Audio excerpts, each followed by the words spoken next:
Hello students, तो इस video में हम बात करते हैं लॉ ऑफ मल्टीपल प्रोपोर्शंस की। ये एक तीसरा लॉ है लॉ ऑफ केमिकल कॉम्बिनेशन का। काफ़ी इंपॉर्टेंट लॉ है, थोड़ा सा डिफ़िकल्ट है as compared to second law, लेकिन फिर भी इसको हम समझते हैं। तो ये जो लॉ है, इस लॉ को डाल्टन ने दिया था 1804 में। According to this law can be stated as follows: when two elements combine to form two or more than one compounds, then the different masses of one element which combine with a fixed mass of the other element bear a simple whole number ratio with one another। तो देखो बच्चों, ये थोड़ा सा difficult type का definition है इसका, law of multiple proportion का। तो अगर इसको हम समझते हैं, सबसे पहले आप ये समझो कि when two elements combine to form, जब दो एलिमेंट्स एक दूसरे से कंबाइंड होते हैं और दो या उससे ज़्यादा कंपाउंड्स जब बनाते हैं, तो वहाँ पे then the different masses of one element which combine with a fixed mass of the other elements. मतलब एक एलिमेंट का मास क्या होगा, फिक्स होगा, और दूसरा एलिमेंट का डिफरेंट मास होगा, उसके साथ फिक्स्ड मास वाला एलिमेंट क्या करेगा, कंबाइंड होके डिफरेंट कंपाउंड्स फॉर्म करेगा। और उन डिफरेंट मास वाले एलिमेंट्स का जो रेशियो होगा वो क्या होगा, एक सिंपल होल नंबर रेशियो होगा। जैसे अगर एग्जाम्पल के थ्रू हम समझें तो देखो, for example when hydrogen and oxygen combine together to form water and H2O2। देखो बच्चों, H2O एंड H2O2, H2O2 को हाइड्रोजन परऑक्साइड कहा जाता है, hydrogen peroxide, and their mass ratio of hydrogen and oxygen element is 2:16 and 2:32 respectively. अगर देखो यहाँ पे ध्यान से बच्चों, अगर आप देखोगे तो H2O का जो मास होगा, हाइड्रोजन का मास 2 होगा, ऑक्सीजन का 16 होगा वाटर में, तो 2:16 हम लिख सकते हैं। H2O2 में हाइड्रोजन का जो मास है वो 2 है और ऑक्सीजन का मास 32 है, क्योंकि यहाँ पे ऑक्सीजन के एलिमेंट्स कितने हैं, 2 हैं। ठीक है, तो यहाँ पे H2O2 में हाइड्रोजन और ऑक्सीजन का जो मास रेशियो होगा वो क्या होगा, 2:32। ठीक है, तो इसमें आप क्या देख रहे हो कि हाइड्रोजन का मास क्या है, सेम है। यहाँ पे हाइड्रोजन और ऑक्सीजन दो एलिमेंट हैं और दोनों एलिमेंट्स कंबाइंड हो रहे हैं एक फिक्स्ड मास ऑफ एलिमेंट के साथ। यहाँ पे हाइड्रोजन जब ऑक्सीजन के साथ कंबाइंड हो रहा है तो दो तरह का कंपाउंड बना रहा है, एक H2O और एक H2O2, जिसमें H2 का मास फिक्स्ड है, दोनों में हाइड्रोजन का मास 2 है और ऑक्सीजन का मास क्या है, डिफरेंट है। तो एक फिक्स्ड मास वाला एलिमेंट क्या कर रहा है, एक दूसरे डिफरेंट मास ऑफ एलिमेंट्स के साथ कंबाइंड हो रहा है। तो यहाँ पे आप क्या देख रहे हो, हाइड्रोजन का मास फिक्स है और ऑक्सीजन का मास फिक्स नहीं है। H2O में ऑक्सीजन का मास 16 है और H2O2 में ऑक्सीजन का मास 32 है। तो it means that different mass of oxygen, यहाँ पे डिफरेंट मास है ऑक्सीजन का कितना है, 16 ग्राम और 32 gram, which combine with fixed mass of hydrogen that is 2 ग्राम।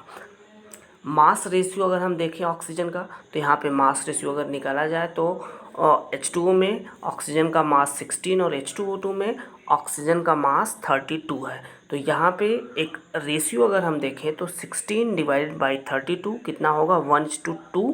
ये क्या है, सिंपल होल नंबर रेशियो है।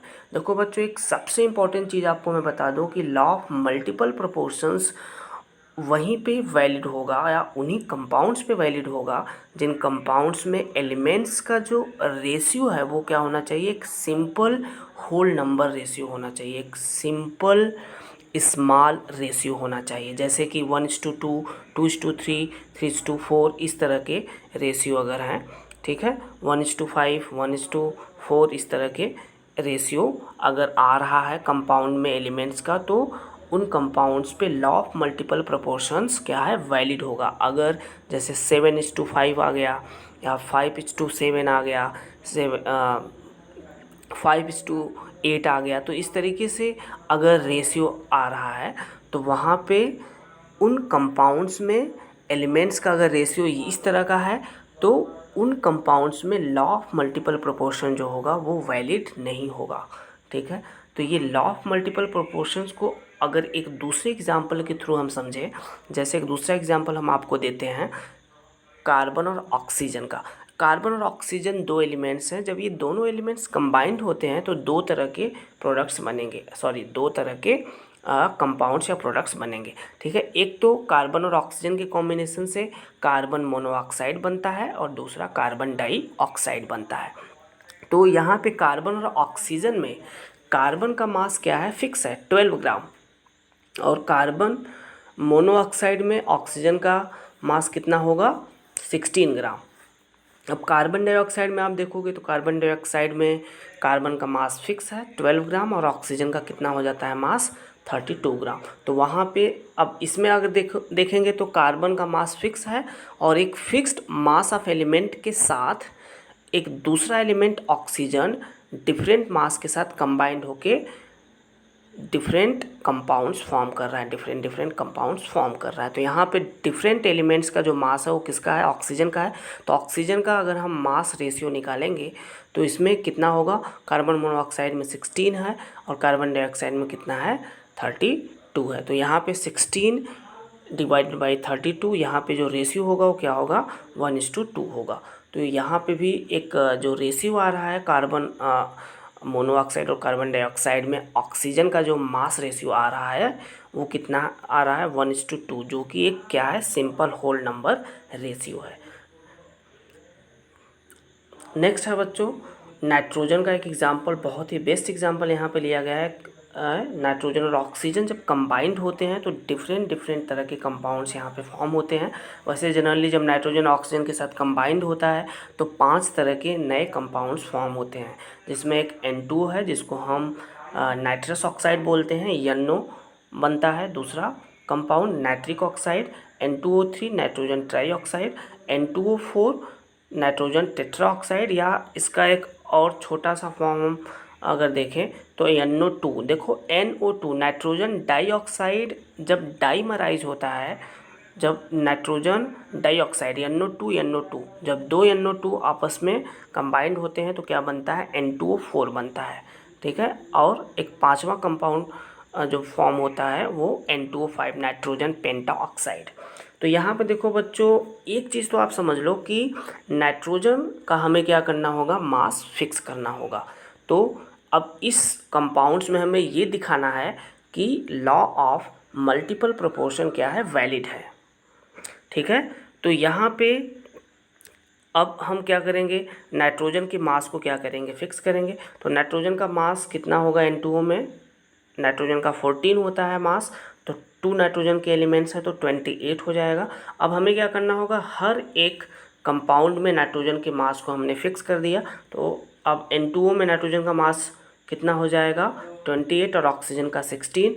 अब देखो बच्चों यहाँ पे NO में नाइट्रोजन एक ही है, तो नाइट्रोजन का मास जब हम फिक्स करेंगे 28, 14 है तो यहाँ पे हम 28 करेंगे जब नाइट्रोजन का मास, तो ऑक्सीजन का भी डबल करना होगा हमें, तो ऑक्सीजन का कितना हो जाएगा, 32 हो जाएगा। अब तीसरे कंपाउंड में देखो नाइट्रोजन का मास 28 है और ऑक्सीजन का मास कितना हो जा रहा है, 48। और फोर्थ कंपाउंड में देखो नाइट्रोजन का मास फिक्स है 28 ग्राम और ऑक्सीजन का मास कितना हो जा रहा है, 64 ग्राम।